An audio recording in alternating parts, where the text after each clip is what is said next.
খানের এই পোস্টে ক্ষোভ প্রকাশ করেন বৈষম্য ছাত্র আন্দোলনকারী নেতা হাসনাত আব্দুল্লাহ। তিনি প্রকাশ্যে বলেন বাংলাদেশের মধ্যে কোনো মুজিববাদী আওয়ামী লীগের দালালের স্থান হবে না। তার মতে সাকিব খান নাকি আওয়ামী লীগের দালাল। বাংলাদেশের যারা গোয়েন্দা সংস্থা আছেন তারা জানে না বিদেশে বাংলাদেশের বিরুদ্ধে কি ষড়যন্ত্র হয়।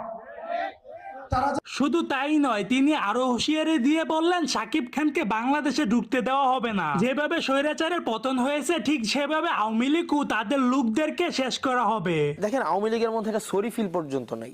আপনি খুবই দুঃখজনক, আওয়ামী লীগ যে স্কেলে ক্রাইম করেছে একটা দীর্ঘ সময়। এমনকি তিনি আরো দাবি করেন বাংলার জমিতে কোনো মুজিববাদী মানে সাকিব খানের কোনো ছবি সিনেমা হলে চলতে দেওয়া হবে না। এই মন্তব্য ছড়িয়ে পড়তে চারিদিকে গুঞ্জন শুরু হয়ে গেছে। কেউ কেউ বলছে সাকিব খানের এই পোস্টের পিছনে বড় রাজনৈতিক উদ্দেশ্য আছে, কিন্তু সেটাকে ভুল প্রমাণিত করে সাকিব খান রিসেন্টলি একটা সাক্ষাৎকারে জানিয়ে দিয়েছেন সাকিব খান কোনো দলের সাথে যুক্ত নেই, কিন্তু দেশের জন্য যারা জান প্রাণ উজাড় করে দিয়েছে তাদেরকে শ্রদ্ধা জানানো দোষ হতে পারে না। পুরো ভিডিওটি গুঞ্জন থেকে ইন্সপায়ার হয়ে তৈরি করা, কতটুকু সত্য মিথ্যা সেটা এখনো স্পষ্টভাবে জানা যায়নি। তো কেউ ভুল বুঝে বাজে মন্তব্য করবেন না।